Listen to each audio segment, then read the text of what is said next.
Masjidil Haram. Sebelum Adam dan Hawa turun ke bumi, Ka'bah telah diletakkan dan para malaikat telah bertawaf mengelilinginya sambil bertalbiyah. Kemudian badai topan menutupinya pada zaman Nuh alaihi salam. Tatkala yang maha tinggi dan kuasa menghendaki manusia kembali kepada cahaya kebenaran, Dia perintahkan Nabi Ibrahim alaihi salam untuk membawa istri beliau Hajar beserta putra beliau Ismail yang masih menyusuh ke lembah kosong yang kering dari air dan buah-buahan. Di sana keduanya beliau tinggal pulang. Sesampai di jalan beliau berdoa kepada Allah, "Wahai Rabb kami, sesungguhnya aku telah menempatkan sebahagian keturunanku di lembah yang tidak mempunyai tanam-tanaman di dekat rumah Engkau, Baitullah, yang dihormati. ربنا إني أسكنت من ذريتي بواد غير ذي زرع عند بيتك المحرم ربنا ليقيموا الصلاة فاجعل أفئدة من الناس تهوي إليهم وارزقهم من الثمرات لعلهم يشكرون." Ya Rabb, kami yang demikian itu agar mereka mendirikan salat, maka jadikanlah hati sebagian manusia cenderung kepada mereka, dan beri rezekilah mereka dari buah-buahan, mudah-mudahan mereka bersyukur. Sebagai pengabulan doa Nabi Ibrahim, terpancarlah air Zam-Zam, mata air suci untuk Ismail dan ibunya Hajar. Tatkala kabilah-kabilah mengetahui hal ini, mereka segera datang ke tempat air dan kesucian. Adapun Bani Al-Amalik, mereka menetap di atas bukit Qaiqu'an setelah mendapatkan izin dari Hajar alaihissalam. Ketika Ismail alaihissalam menginjak dewasa dan balik, ia dinikahkan dengan Imarah, putri kepala suku Bani Al-Amalik. Di saat kabilah Jurhum datang, tinggallah mereka di celah Al-Wad. Setelah beberapa tahun, Allah mengizinkan nabinya Ibrahim alaihissalam untuk berkunjung ke lembah tersebut di atas. Di sana beliau menanyakan tentang keadaan Ka'bah dan istri beliau. Dikarenakan beliau mendapat istri, anaknya tidak bijak dalam berkata-kata, maka beliau memerintahkannya untuk menyampaikan salam kepada suaminya tatkala pulang, dan memerintahkan agar sang suami merubah pintu gerbangnya. Ismail pun paham akan maksud perkataan ayahnya. Lantas beliau ceraikan wanita tersebut.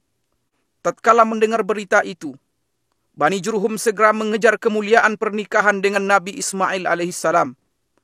Dari pasangan inilah akhirnya terlahir kabilah-kabilah Arab yang paling terpandang.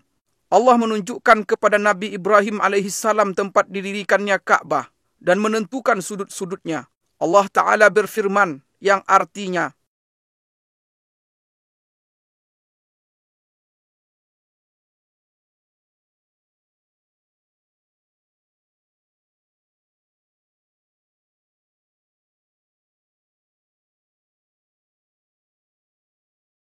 ketika kami memberikan tempat kepada Ibrahim di tempat Baitullah dengan mengatakan, "Janganlah kamu menyekutukan sesuatu pun dengan aku, dan sucikanlah rumahku ini bagi orang-orang yang tawaf, orang-orang yang beribadat, serta orang-orang yang rukuk dan sujud."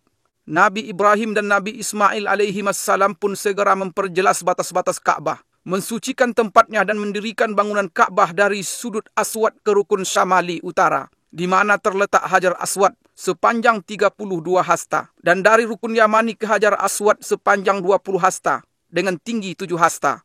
Kemudian keduanya meletakkan Hajar Aswad pada tempatnya dan melakukan tawaf dengan berkeliling 7 putaran. Lantas mereka mulai mengajak manusia ke rumah pusaka ini untuk beribadah kepada Allah dan mensucikan diri dari dosa-dosa dunia. Jatuh hatilah umat manusia ke rumah Allah Baitullah ini dan mereka berlomba-lomba untuk mengunjunginya. Allah Ta'ala berfirman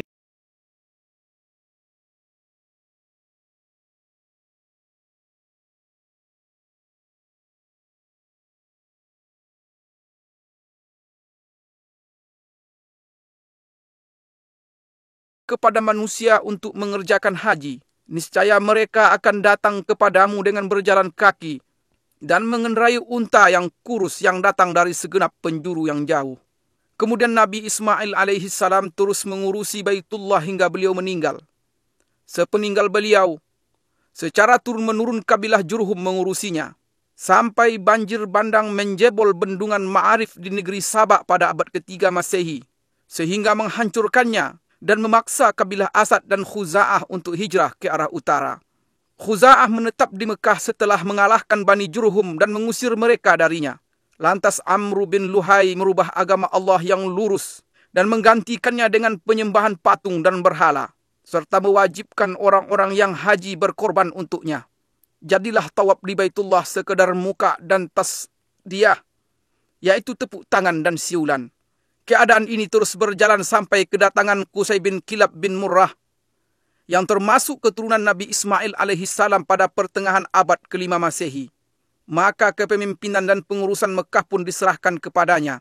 Dengan inilah berawal era Quraisy dan tersebarlah marga-marga Quraisy di penjuru kota Mekah.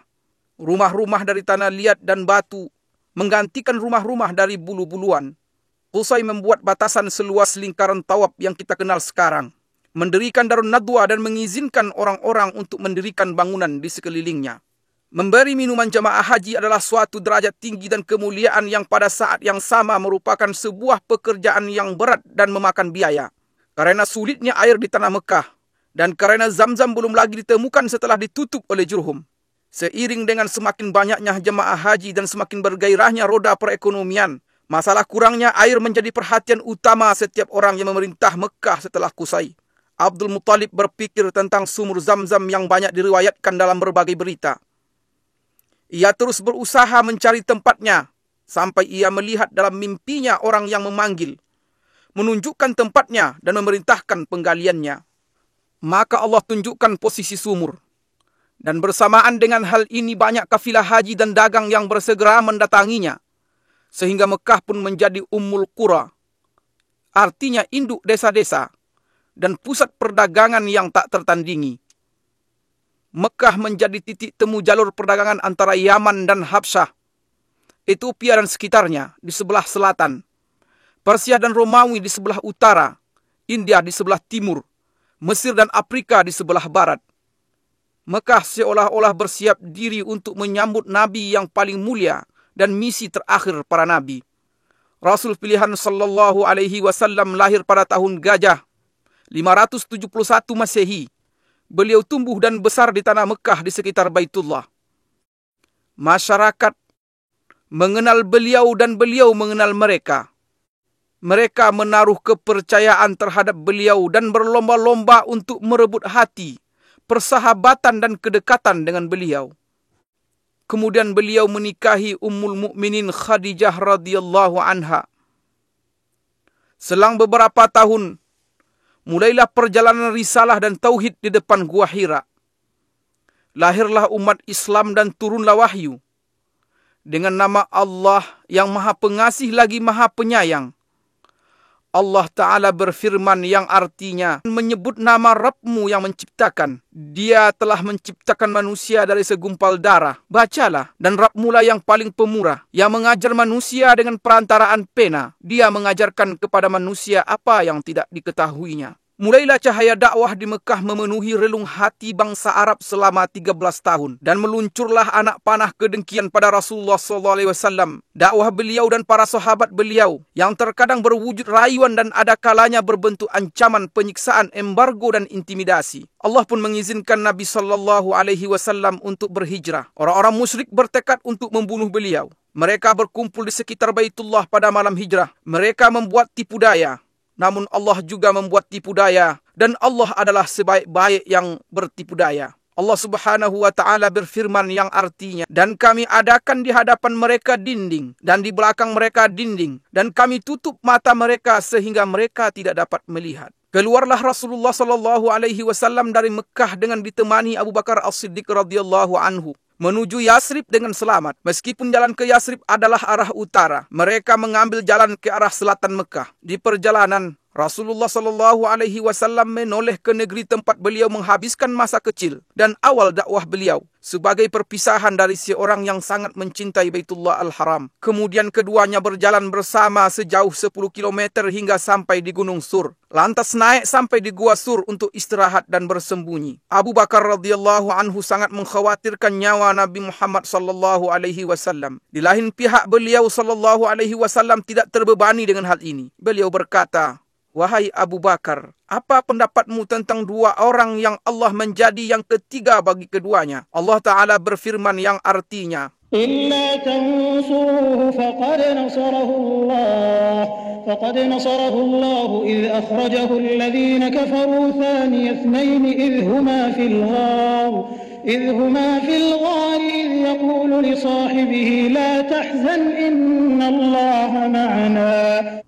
Jikalau tidak menolongnya, maka sesungguhnya Allah telah menolongnya, yaitu ketika orang-orang kafir musyrikin Mekah mengeluarkannya dari Mekah. Sedang dia salah seorang dari dua orang ketika keduanya berada dalam gua. Di waktu dia berkata kepada temannya, "Janganlah berduka cita, sesungguhnya Allah bersama kita." Wajah Rasulullah sallallahu alaihi wasallam menghilang dari Mekah selama 6 tahun. Akan tetapi kerinduan beliau kepada Baitullah tidak pernah hilang dari hati beliau walaupun sehari pun. Pada suatu hari di tahun 6 Hijriah, beliau keluar bersama 6.500 sahabat dengan maksud umrah. Binatang kurban mereka ada di depan mereka dan mereka tidak membawa senjata selain pedang. Tatkala Quraisy mengetahui kedatangan Rasulullah dan para sahabat beliau, mereka menghalangi dengan 200 pasukan berkuda untuk melarang rombongan Nabi SAW melakukan umrah dan ibadah. Maka Nabi SAW memerintahkan rombongan umrah untuk berputar haluan menuju celah Al-Murad, pintu masuk ke dataran Hudaybiyah di sebelah barat Mekah. Dengan demikian Khalid bin Walid dan pasukan berkudanya tidak bisa melakukan apa yang mereka inginkan. Kemudian Nabi SAW mengirimkan utusan kepada Quraisy untuk meminta agar diizinkan umrah. Utusan ini kembali dengan terlambat dan diisukan bahwa mereka telah dibunuh agar tersebar desas-desus dan kekacauan. Maka di bawah pohon Ar-Ridwan di Hudaybiyah, penyeru kaum muslimin menyerukan kepada baiat Rasulullah SAW untuk memerangi Quraisy. Kala itu, gentarlah Quraisy dan mereka mengumumkan keinginan mereka untuk berdamai dengan kaum muslimin dengan syarat-syarat yang diterima oleh Rasulullah SAW. Akhirnya kaum muslimin pulang dengan perjanjian Hudaybiyah untuk melakukan umrah pada tahun yang akan datang. Pada tahun ke-8 Hijriah, Quraisy melanggar perjanjian. Maka Rasulullah SAW memerintahkan umat Islam untuk berangkat ke Mekah dalam 4 pasukan. 1 pasukan pembuka, 1 pasukan berputar dari arah bawah Mekah di sekitar Jabal Umar. Pasukan ketiga masuk dari arah barat melalui puncak Bukit Uaikan. Dan yang keempat berjalan sejajar dengan Jabal Hindi.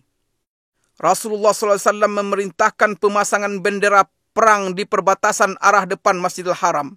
Akan tetapi penaklukan Mekah berakhir tanpa perang dan Mekah pun kembali aman. Kembalilah para ahli ibadah melakukan rutinitasnya di Baitullah dan kembalilah generasi tauhid di Mekah. Patung dan berhala kesyirikan tumbang di segenap penjuru Mekah. Mulai saat itu Mekah masih terus merasakan nikmat bendera tauhid La ilaha illallah Muhammad Rasulullah. Kemudian dilakukan lagi pembatasan tanah haram Mekah sebagaimana telah dilakukan oleh Nabi Ibrahim alaihissalam atas petunjuk Jibril alaihissalam. Sampai saat ini batas-batas ini masih jelas ditandai dengan tanda yang tidak boleh dimasuki oleh selain Muslim. Batas-batas ini adalah 1. Tan'im yang terletak 6 km dari utara Mekah. Kedua, Wadi Nakhlah yang terletak di sebelah timur laut Mekah sejauh 14 km. Ketiga, Adha, letaknya 12 km dari arah selatan Mekah. Keempat, Sumaisi yang merupakan batas tanah haram di sebelah barat dan terpisah dari Mekah sejauh 15 km. Di dalam Al-Quranul Karim, Mekah Al-Mukarramah disebut di beberapa ayat dengan nama yang berbeda-beda. Di antara nama-nama ini adalah 1. Al-Baladul Haram, artinya tanah haram. Allah Subhanahu wa Ta'ala berfirman yang artinya, "Aku hanya diperintahkan untuk menyembah Rabb negeri ini, yang telah menjadikannya haram dan kepunyaannya lah segala sesuatu." Kedua, Ummul Qura, artinya induk desa-desa. Allah Subhanahu wa Ta'ala berfirman yang artinya, dan ini Al-Quran adalah kitab yang telah kami turunkan yang diberkahi, membenarkan kitab-kitab yang diturunkan sebelumnya, dan agar kamu memberi peringatan kepada penduduk Ummul Qura. Yang ketiga, Al-Baladul Amin, artinya kota yang aman. Allah Subhanahu wa Ta'ala berfirman yang artinya, demi buah tin dan buah zaitun, dan demi bukit Sinai, dan demi bukit Sinai, dan demi kota Mekah ini yang aman. Yang keempat, Ma'ad, artinya tempat kembali. Allah Subhanahu wa Ta'ala berfirman yang artinya, sesungguhnya yang mewajibkan atasmu melaksanakan hukum-hukum Al-Quran, benar-benar akan mengembalikan kamu ke tempat kembali. Yang kelima, Mekah. Allah Subhanahu wa Ta'ala berfirman yang artinya, dan dialah yang menahan tangan mereka dari membinasakan kamu, dan menahan tangan kamu dari membinasakan mereka di tengah kota Mekah. Yang keenam, Bakkah. Allah Subhanahu wa Ta'ala berfirman yang artinya, sesungguhnya rumah yang mula-mula dibangun untuk tempat beribadah manusia ialah Baitullah yang di Bakkah, yang diberkahi dan menjadi petunjuk bagi semua manusia. Mekah pada awal era Saudi adalah percontohan untuk seni penataan kota di mana gang-gangnya yang sempit bertemu di Masjidil Haram, yang merupakan jantung dan ruhnya. Orang yang memperhatikan bisa dengan mudah menemukan pengaruh faktor cuaca terhadap penampilan Mekah Al-Mukarramah, dan bentuknya yang sesuai dengan bentuk lembah serta lereng gunung yang berdiri di atasnya, yang merupakan perpanjangan dari lembah Ibrahim, Tua, Fatah, dan bagian atas dari Wadi Muhassir. Kemudian, hubungan langsung antara cuaca dan arsitektur bangunan di Mekah tampak dengan jelas. Udara Mekah panas dan kering di sebagian besar musim. Derajat panasnya berkisar antara 30 hingga 45 derajat. Karenanya, jalan-jalan dibuat sempit meskipun gedung-gedungnya menjulang tinggi, agar orang-orang bisa berlindung di balik bayang-bayangnya sepanjang hari. Perluasan pertama Masjidil Haram dilakukan oleh Khalifah Umar bin Khattab pada tahun 17 Hijriah. Selanjutnya Utsman bin Affan pada tahun 18 Hijriah. Kemudian berturut-turut berbagai perluasan dan renovasi pada zaman yang berbeda-beda oleh Banu Umayyah, Bani Abbasiyah, Turki Utsmani, dan dinasti Saudi. Perluasan Saudi yang diumumkan oleh Raja Abdul Aziz Al Saud pada tahun 1368 Hijriah adalah peristiwa terpenting selama ini, karena berlangsung selama 20 tahun dan luas Masjidil Haram bertambah menjadi 160.000 meter persegi setelah sebelumnya tidak melebihi 19.000 meter persegi. Masjid terdiri dari 2 lantai yang dilapisi marmer luar dalam. Semua bagian perluasan Turki Utsmani yang lama direnovasi dan disatukan dengan perluasan yang baru. Lingkaran tawaf diperluas sebesar 300% dari luasnya yang lama, dan dilapisi dengan marmer putih yang tidak menyerap panas. Pintu-pintu masuk sumur Zam-Zam dipindahkan, dan pintu Ka'bah yang mulia diganti dengan pintu berlapiskan emas murni yang beratnya mencapai 286 kg. Perluasan juga mencakup Mas'a di antara Safa dan Marwah yang dibangun 2 tingkat. Pelayan 2 tanah haram Raja Fahad bin Abdul Aziz menambahkan beberapa tambahan penting dalam perluasan ini, yang mencakup pembangunan 6 jembatan di Mas'a dan sejumlah tangga listrik bergerak yang digunakan untuk naik ke tingkat atas. Juga perbaikan bagian atas masjid agar bisa digunakan untuk sholat dalam keadaan darurat. Pada masa ini, di mana jumlah umat Islam mencapai 1 miliar jiwa dan transportasi begitu mudah bagi jutaan di antara mereka, perluasan Masjidil Haram dan Masjid Nabawi memiliki arti penting yang tidak ada tandingannya sepanjang sejarah. Perluasan yang dilakukan pelayan 2 tanah haram Raja Fahad bin Abdul Aziz adalah jawaban langsung dalam menyambut jumlah jamaah haji yang terus bertambah. Maka pada tanggal 2 Safar 1409 Hijriah, pelayan 2 tanah haram meletakkan batu pertama proyek perluasan Masjidil Haram di Mekah Al-Mukarramah dengan anggaran sebesar 6,8 miliar rial Saudi dan mencakup halaman Suq Saghir, yaitu pasar kecil di sebelah barat masjid.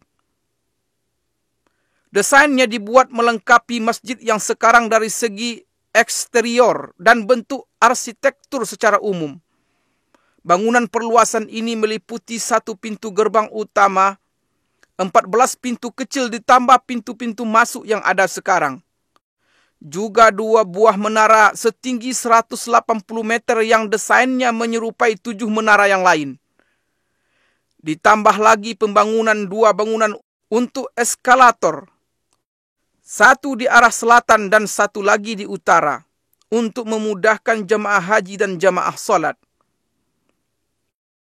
Halaman yang mengelilingi Masjidil Haram disiapkan sedemikian rupa dan berlantaikan marmer putih yang memantulkan panas. Dengan demikian Masjidil Haram bisa memuat hampir 1 juta orang. Pemandangan Masjidil Haram pada 10 hari terakhir bulan Ramadan tidak tertandingi oleh pemandangan sepanjang tahun. Karena pada saat itu ada salat tarawih dan tahajud, di mana tangan-tangan menengadah dengan khusyuk. Hati-hati yang penuh harap dan air mata yang tertumpahkan, semua mengharap ampunan Tuhan.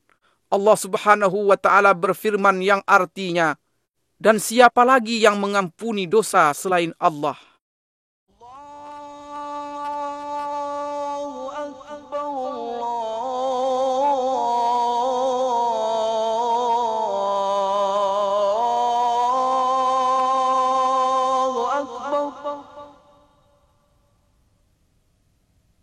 أشهد أن لا إله إلا الله.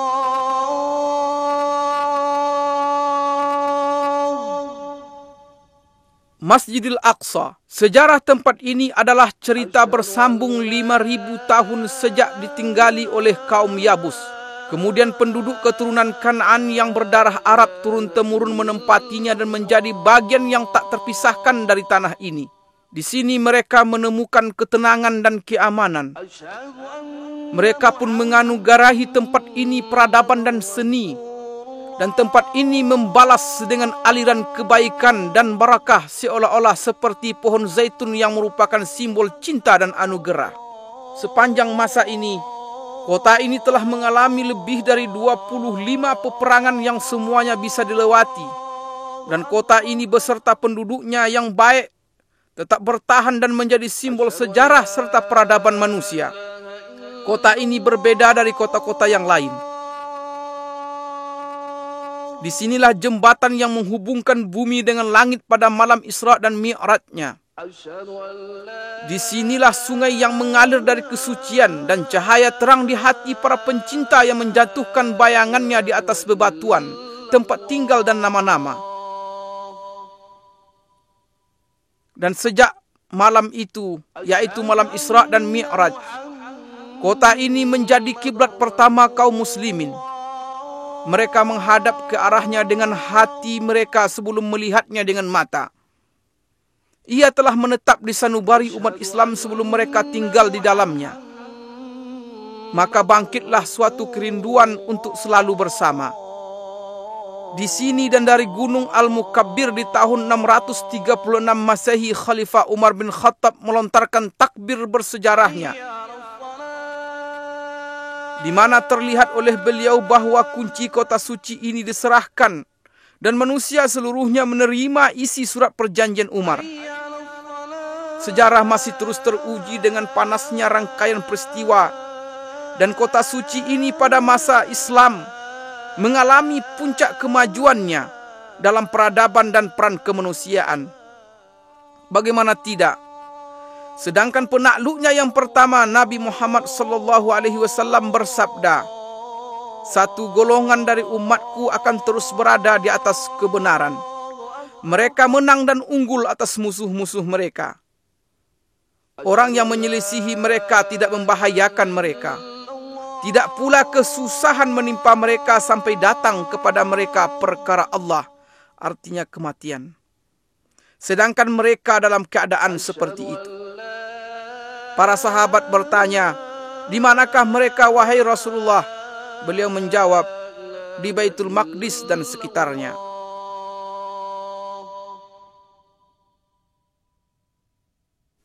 Al-Aqsa atau Tanah Kudus yang mulia, luasnya mencapai 146 dan ini mencakup semua bagian yang terletak di dalam pagar Masjidil Aqsa yang diberkahi. Di dalamnya terdapat banyak jalanan dan tenda-tenda yang didirikan oleh para raja dan gubernur, serta banyak jalan air, dan yang paling terkenal jalan air Qaitbay, serta lebih dari 25 sumur air tawar. Ini adalah Masjidil Aqsa yang dirancang oleh Khalifah Umar bin Khattab. Adapun dengan bentuknya yang sekarang, Masjidil Aqsa dibangun oleh Khalifah Abdul Malik bin Marwan dan diselesaikan oleh putranya Khalifah Al-Walid bin Abdul Malik pada tahun 705 Masehi. Dahulu, Masjidil Aqsa diterangi dengan 1.700 lampu. Orang-orang yang tak bisa mengunjunginya mengirimkan minyak untuk menghidupkan lampu-lampu ini.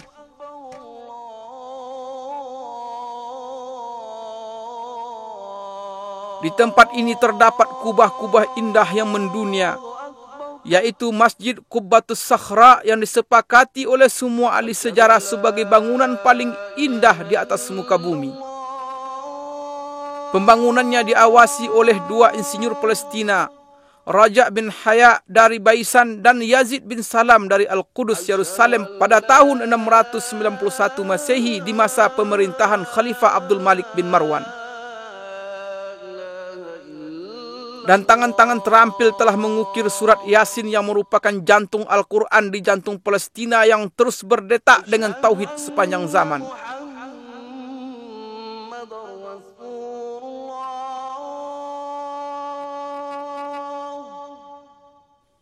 Masjidil Aqsa memiliki 10 pintu. Dan kota Al-Qudus yang sekarang disebut dengan Al-Baldah Al-Qadimah, artinya kota lama, memiliki 7 pintu. Ini di luar beberapa pintu masjid dan pintu kota yang ditutup. Pagar kota Al-Qudus yang bersejarah telah dicoba diruntuhkan lebih dari 17 kali, namun selalu bisa segera tegak kembali. Renovasi terakhir dilakukan pada masa Sultan Sulaiman Al-Qanuni di tahun 1536 Masehi. Al-Qudus dikelilingi oleh 4 menara tinggi dan 34 menara biasa. Di sini, di setiap jengkal dan pojok terdapat barakah, ketinggian dan keindahan menara-menara yang ramah dengan panggilan langit. Kubah-kubah yang tersohor di jalan-jalan ketinggian. Mihrab-mihrab yang salat di dalamnya tidak menunjukkan selain kesucian. Dan tempat-tempat duduk yang mengingatkan kepada orang-orang berbudi. Pada tanggal 30 Juli 1980 Masehi, Perdana Menteri Israel dengan kesepakatan partainya mengeluarkan keputusan menjadikan Al-Qudus sebagai ibu kota Israel untuk selamanya. سندافع عن المدينة الثالثة في الإسلام بكل ما تستطيع ولن تبخل عليها بدم. Kita akan pertahankan kota ketiga Islam ini dengan segala kemampuan dan tidak akan keberatan untuk menumpahkan darah karenanya. Di saat umat Islam kehilangan ingatan, saat itulah Al-Qudus akan hilang. Dahulu selama 100 tahun Masjidil Aqsa dirubah menjadi perkantoran. Masjid Qubbatus Sakhra dirubah menjadi gereja. Musalla Al-Marwani menjadi kandang kuda. Suara azan tak terdengar lagi. Hingga Allah berkehendak menyiapkan orang yang mengeluarkan kota yang berharga ini dari kotoran, kelaliman dan penjajahan. Datanglah Salahuddin Al-Ayyubi memasuki Al-Qudus setelah perang Hittin pada tahun 1187 Masehi. Dengan mengangkat bendera Tauhid untuk bersujud dan bersujud bersamanya pasukan penakluk yang berjaya mengalahkan berbagai rintangan yang telah menghalangi junjungan kita Nabi Muhammad SAW dan kejayaan beliau.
Kota Madinah di antara sejarah dan kemajuan.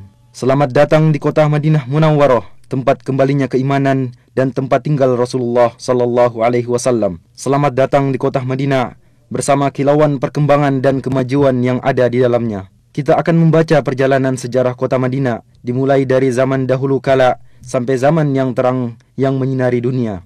Nun jauh di sana, di masa generasi keempat dari keturunan Rasulullah Nuh alaihi salam, sebuah gerombolan dari negeri Babil keluar untuk mencari tempat pemukiman baru, yang pada akhirnya mereka mendapatkan sebuah lahan subur yang terlindung oleh gunung-gunung dan bebatuan gunung berapi yang ada di sekitarnya. Kemudian mereka menetap di tempat itu. Kemudian mereka membangun sebuah perkampungan kecil yang dinamakan dengan nama pemimpin mereka, Yathrib. Maka berkembanglah Yathrib. Beberapa riwayat menyebutkan bahwa penduduk kaum Amalik, keturunan dari Nabi Nuh alaihissalam, telah bertempat tinggal di sana pada abad ke-23 sebelum hijrah, serta menyebutkan bahwa Madinah terikat hubungan dengan kerajaan Ma'iniyah pada abad ke-12 sebelum hijrah. Beberapa relief yang berhasil ditemukan menunjukkan bahwa pada abad ke-11 sebelum hijrah, Yathrib selama 10 tahun berada di bawah kekuasaan Raja Babylon Nabonid yang bertempat tinggal di Taima. Dan pada abad ke-5 sebelum hijrah, kaum Yahudi yang telah diporak-porandakan oleh Romawi berdatangan ke sana. Dan pada abad ke-3 sebelum hijrah, suku Aus dan Khazraj pada berdatangan dari Yaman dan juga ikut menetap di Yathrib. Dan sepanjang abad yang lalu, berdatangan pula beberapa suku yang berdekatan, baik dengan berombongan ataupun secara perorangan. Maka terbentuklah sebuah masyarakat yang beraneka ragam, sebuah masyarakat petani yang ulet. Perkebunan kurma, ladang sayuran, dan buah-buahan mulai tersebar di seluruh penjuru Yathrib.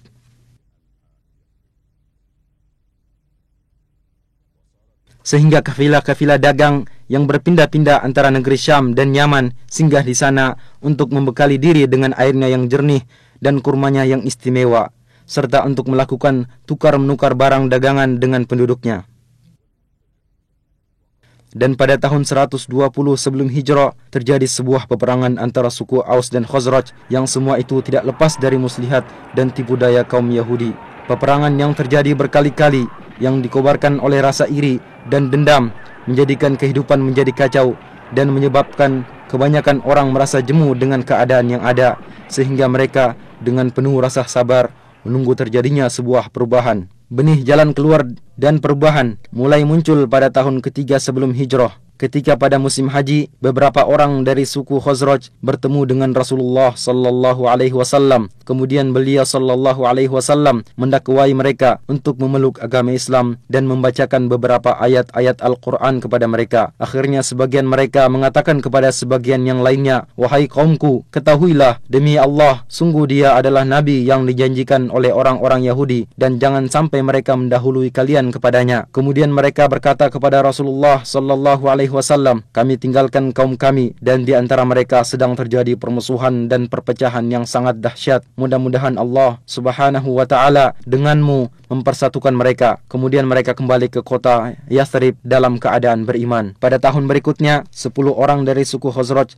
dan 2 orang dari suku Aus berjumpa dengan Rasulullah sallallahu alaihi wasallam. Kemudian mereka menyatakan keislaman dan membaiat Rasulullah baiat Aqabah pertama. Rasulullah sallallahu alaihi wasallam mengutus Mus'ab ibnu Umair bersama mereka untuk mendakwai penduduk Yathrib, baik di rumah-rumah mereka atau di perkebunan untuk memeluk agama Islam. Dan akhirnya berkat usahanya sebagian mereka mendapatkan hidayah, di antaranya sebagian pemimpin suku Aus dan Khazraj. Pada musim haji berikutnya, 70 orang berangkat menemui Rasulullah sallallahu alaihi wasallam untuk membaiat beliau pada baiat Aqabah kedua. Mereka mengajak Rasulullah sallallahu alaihi wasallam dan para sahabatnya untuk berhijrah dari Mekkah ke Madinah untuk bersama-sama membangun masyarakat Islam pertama. Kemudian kaum muslimin mulai berhijrah menuju kota Madinah. Berikutnya Rasulullah sallallahu alaihi wasallam dan sahabatnya Abu Bakar As-Siddiq berangkat berhijrah, yang mana beliau bagaikan bulan purnama yang datang menerangi kota Madinah.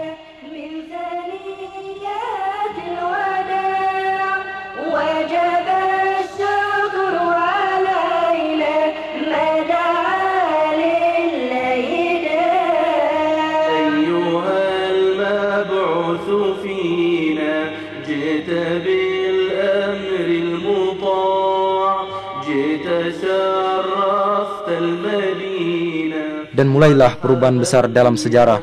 Segala sesuatu berubah, namanya berubah dari Yathrib menjadi Madinah. Di samping itu, dia juga masih memiliki nama-nama lain yang menunjukkan akan kedudukannya yang agung, seperti Thayyibah, Thobah, dan Ad-Dar. Keyakinan manusia berubah dari pengagungan terhadap berhala menjadi Islam. Masjid Nabawi menjadi pusat bimbingan dan pemerintahan. Pasukan-pasukan perang dikirim untuk memberantas kesyirikan dan menegakkan kalimat tauhid.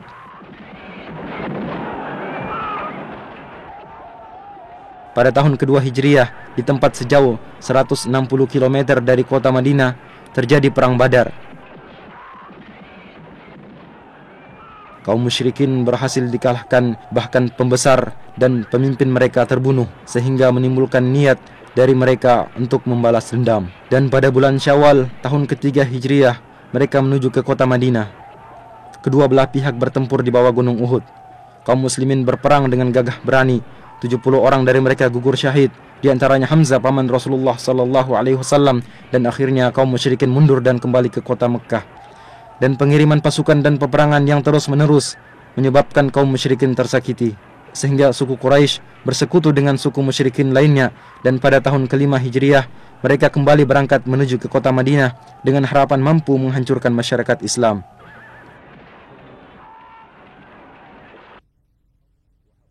Kaum muslimin menggali parit dan membentengi kota Madinah. Akhirnya kaum musyrikin mengepung mereka dari belakang parit dan mereka berusaha berkali-kali untuk menerjang. Akan tetapi kaum muslimin berhasil memukul mundur mereka. Mereka dihinakan oleh Allah Subhanahu wa ta'ala dan Allah mengirimkan angin topan yang menyambar-nyambar. Akhirnya mereka mundur dan kembali dengan kekalahan.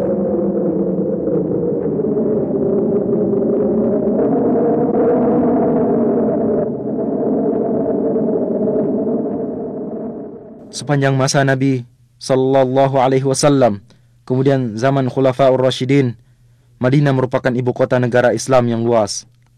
Kaum muslimin datang berduyun-duyun ke kota Madinah untuk bertemu dengan Rasulullah sallallahu alaihi wasallam dan para Khulafaur Rasyidin setelah beliau, serta menunaikan solat di Masjid Nabawi.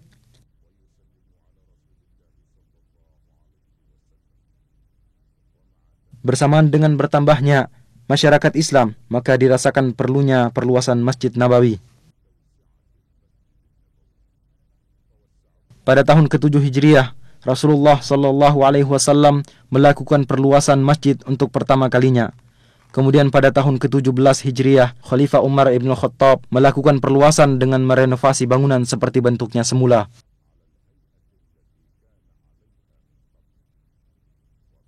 Pada tahun 30 Hijriyah, Khalifah Uthman ibn Affan merenovasi bangunan dengan menggunakan batu berukir dan memperluas areal masjid. Dan di Masjid Nabawi diatur pasukan-pasukan untuk berdakwah dan membuka wilayah. Maka agama Allah menyebar di segenap penjuru Jazirah Arab dan di Syam, Irak, Mesir serta bagian utara benua Afrika.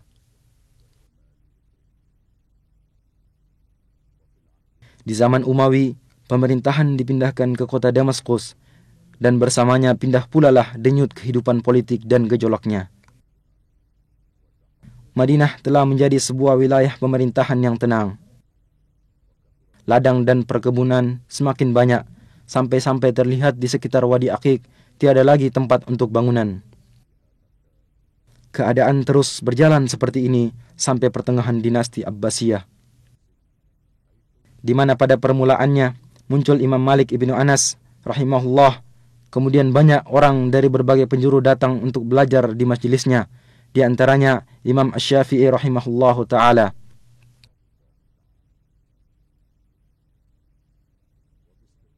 Dengan pengecualian fitnah dan gejolak yang terjadi pada abad pertama dan kedua, Madinah adalah sebuah kota yang tentram dan penuh dengan nuansa ilmu. Kaum muslimin berbondong-bondong datang ke kota Madinah untuk menunaikan solat di Masjid Nabawi.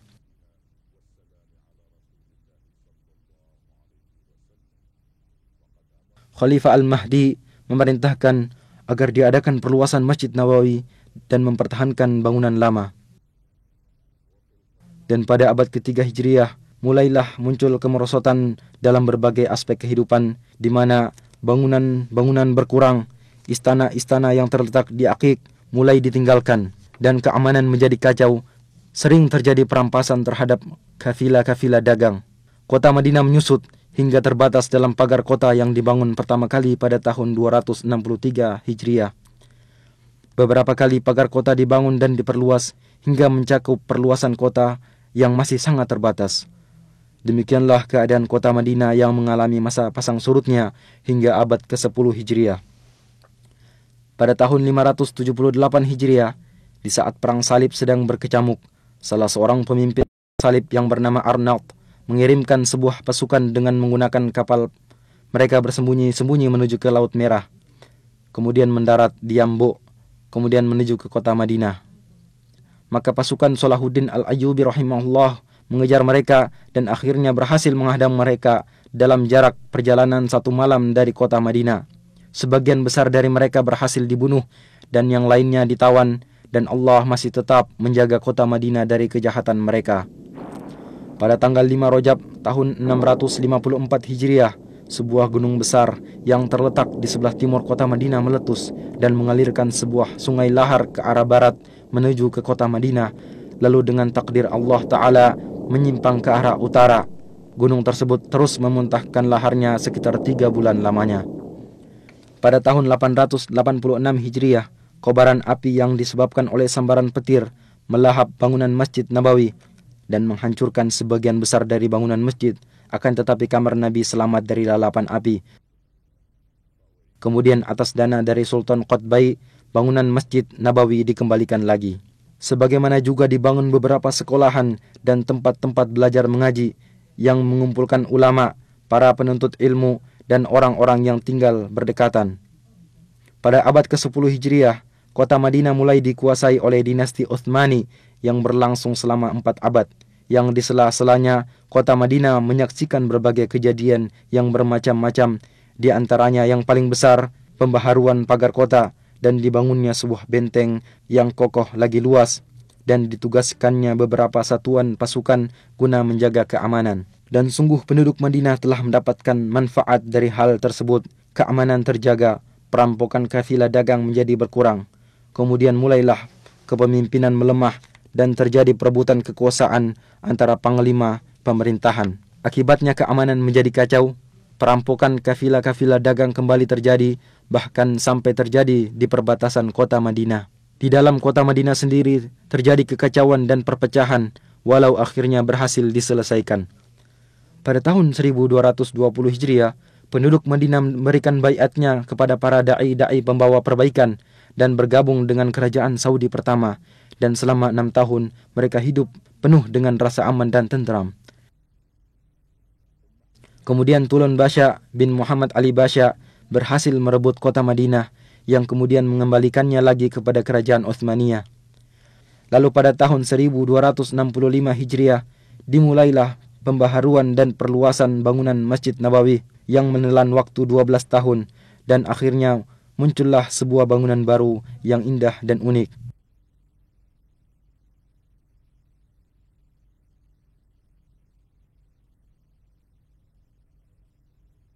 Pada tahun 1318 Hijriah, kota Madinah dihubungkan dengan kota Istanbul melalui sebuah stasiun radio yang besar dan kuat, serta mampu berhubungan dengan stasiun-stasiun radio lainnya.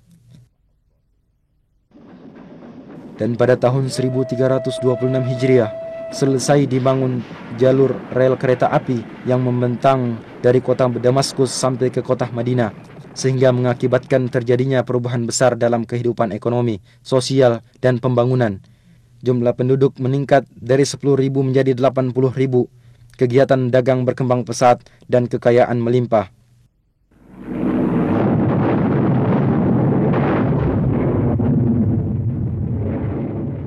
Akan tetapi pada tahun 1334 Hijriah, mulailah saat-saat yang berat dan keras dari perjalanan kota Madinah Munawwarah, dikarenakan mulainya Perang Dunia Pertama.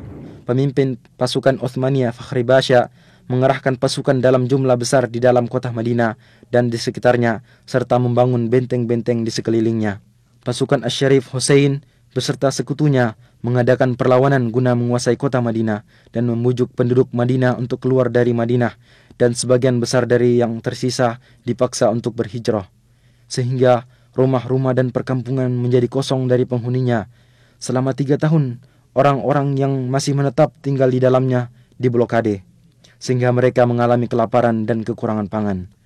Penderitaan ini berhenti dengan runtuhnya dinasti Utsmaniyah dan keluarnya pasukan Utsmaniyah dari kota Madinah pada tahun 1337 Hijriah. Dan orang-orang Bani Hashim menerima tampuk kepemimpinan atas kota Madinah. Maka selang beberapa waktu, kota Madinah kembali memulai sebagian gerak kehidupannya. Madinah menjadi sebuah negeri yang kecil, penduduknya tidak lebih dari 15.000 jiwa. Kemudian muncul kembali kekacauan dan perpecahan serta kepemimpinan mulai melemah. Terutama setelah terjadi bentrokan antara orang-orang Bani Hashim dengan pasukan kerajaan Saudi di tempat yang jaraknya tidak seberapa jauh dari kota Madinah. Jalan satu-satunya untuk keluar dari penderitaan adalah jalan At-Tauhid, jalan yang dipimpin oleh Raja Abdul Aziz Ibnu Abdurrahman Ali Saud, serta menyatukan kekuatan negeri yang terpisah-pisah di bawah sebuah kerajaan yang besar dan kuat. Dan pada tanggal 19 bulan Jumadil Ula tahun 1344 Hijriah, utusan dari kota Madinah mengumandangkan baiat kepada Raja Abdul Aziz. Maka ini adalah titik awal dari perjalanan baru dan kejayaan dari sejarah kota Al-Madinah Al-Munawwarah zaman sekarang, masa-masa tentram, kemajuan serta keberhasilan. Pada tanggal 23 bulan Rabiul Awal tahun 1345 Hijriah, Raja Abdul Aziz berkunjung ke Madinah dan bertatap muka dengan penduduk dan utusan-utusan dari kabilah-kabilah yang berdekatan. Dan pada tahun 1370 Hijriah, Raja Abdul Aziz memerintahkan untuk diadakan perluasan Saudi pertama. Maka dibelilah tanah-tanah di sekitar masjid dan serambi bagian utara dihancurkan. Kemudian dibangun kembali dan masjid diperluas lebih dari 6.000 meter persegi.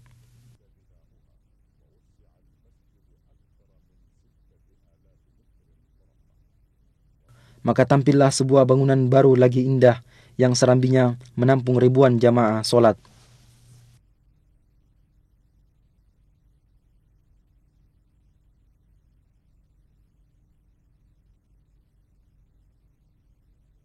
Pembangunan mencakup areal yang luas, sehingga luas kota Madinah menjadi berlipat ganda. Tempat-tempat pendidikan pada berbagai jenjang bertambah jumlahnya. Dan pada tahun 1381 Hijriah, dibukalah Universitas Islam Madinah dan mulai menerima anak-anak berbagai negeri Islam dalam jumlah yang cukup banyak guna belajar ilmu-ilmu Islam dan bahasa Arab di sana. Sebagaimana dibukanya cabang-cabang dan fakultas-fakultas di bawah Universitas Raja Abdul Aziz dan Universitas Islam Raja Muhammad Ibnu Saud. Dan di Madinah diterbitkan sebuah majalah untuk pengetahuan umum yang bernama Al-Manhal. Kemudian diikuti oleh harian Al-Madinah Al-Munawwarah dan gerakan menuju pengetahuan umum berkembang pesat. Pada 10 tahun pertama dari abad ke-15 Hijriah, Madinah mengalami perubahan kemajuan yang sangat besar pada segala aspek. Khadimul Haramain Asy-Syarifain Raja Fahd memerintahkan untuk dibentuk sebuah tim khusus yang terdiri dari beberapa menteri guna pembangunan dan pengembangan kota Madinah. Maka pada saat-saat itulah pembangunan mengalami loncatan pesat dan dimulailah proyek-proyek besar, dan di antara yang paling penting, proyek perluasan Masjid Nabawi dan proyek pengembangan pusat perkotaan.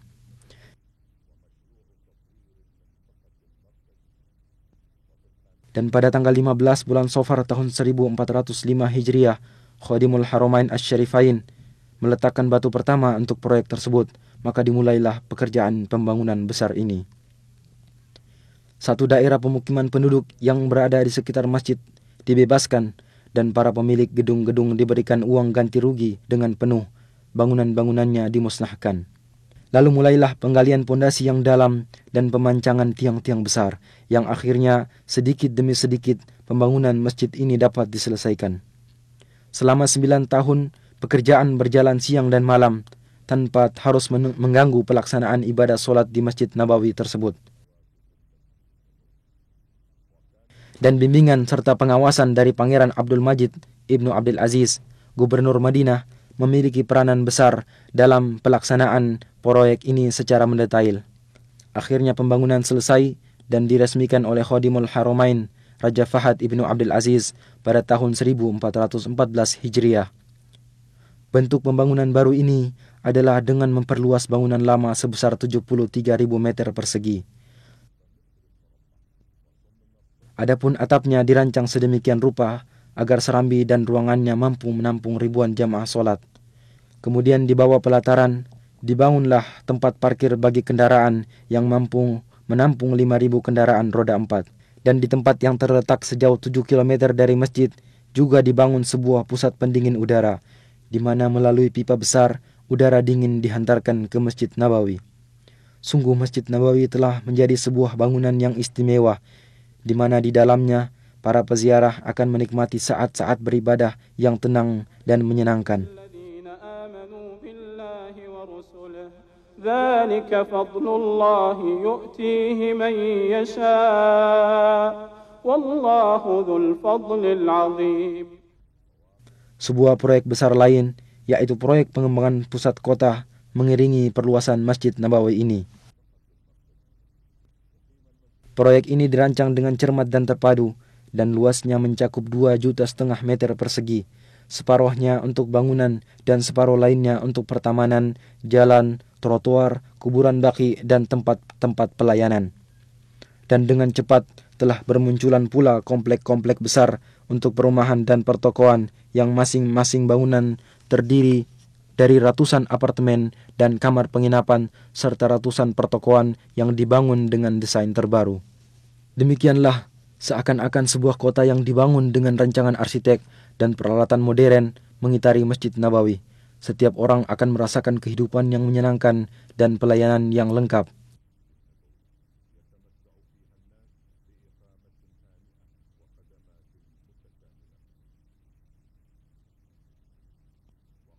Di samping itu, masih ada proyek lain, yaitu proyek pembangunan dan perluasan masjid-masjid bersejarah, dan yang paling pertama adalah masjid pertama kali dibangun dalam sejarah Islam, yaitu Masjid Quba. Maka Masjid Quba dihancurkan, kemudian dibangun bangunan Masjid Quba yang baru dengan tetap mempertahankan arsitekturnya yang asli. Luasnya ditambah dengan luas halaman luar mencapai 13.500 meter persegi. Daerah sekitarnya diatur sedemikian rupa, sehingga dalam bentuknya yang baru, Masjid Quba menampakkan ciri khasnya tersendiri.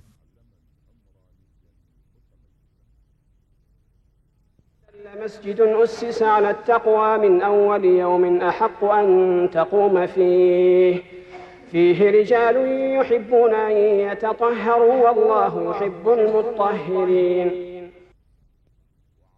Dan di pintu gerbang masuk kota Madinah, tepatnya di daerah Dzul Khulaifah, terletak sebuah masjid kecil tua dan bersejarah, yaitu Masjid Miqat, tempat orang yang hendak haji atau umroh berihram. Khadimul Haramain Asy-Syarifain memerintahkan agar masjid tersebut diperbaharui dan diperluas. Maka dibangunlah masjid tersebut agar menjadi tempat ibadah sekaligus terminal yang lengkap bagi orang-orang yang hendak bepergian keluar kota Madinah. Luasnya mencapai 90.000 meter persegi, mencakup sebuah masjid yang mampu menampung 5.000 jamaah solat serta tempat-tempat pelayanan ihram.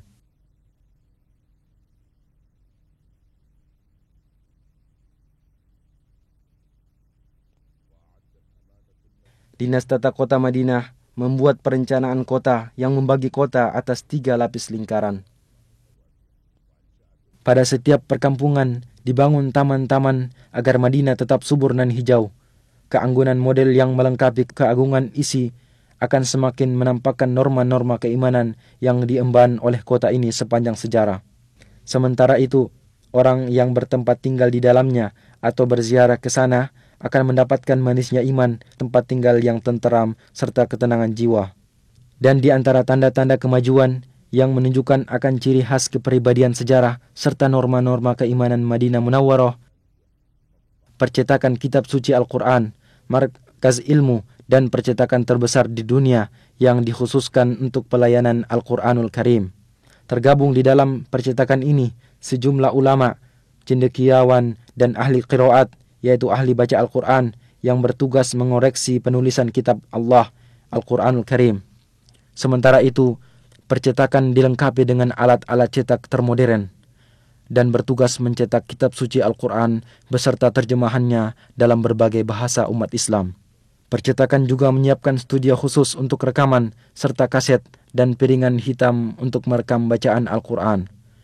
Percetakan ini sampai sekarang telah mempersembahkan lebih dari 130 juta mushaf Al-Quran beserta terjemahannya dalam berbagai ukuran. Sebagaimana telah mempersembahkan berjuta-juta kaset rekaman bacaan Al-Quran yang berbeda-beda serta membagikannya ke segala penjuru dunia dalam rangka mengemban misi pertama Islam yang dibawa oleh Al-Madinah Al-Munawwarah pada zaman Nabi, serta agar mengingatkan kita akan tugas agung yang diemban oleh sahabat di zaman Abu Bakar As-Siddiq, kemudian Uthman ibn Affan radhiyallahu anhuma, yaitu pengumpulan Al-Quran Karim serta penyatuan naskah dan penulisannya serta membagikannya kepada masyarakat Islam waktu itu.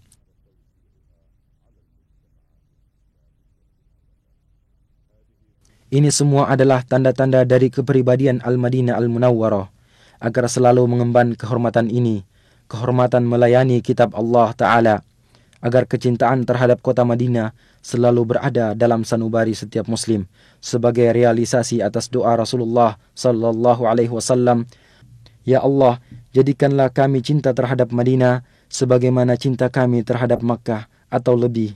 Ya Allah, berikanlah keberkahan pada kota Madinah kami, dan semoga Allah selalu melimpahkan salawat dan salamnya atas Nabi Muhammad, keluarga dan sahabat-sahabatnya."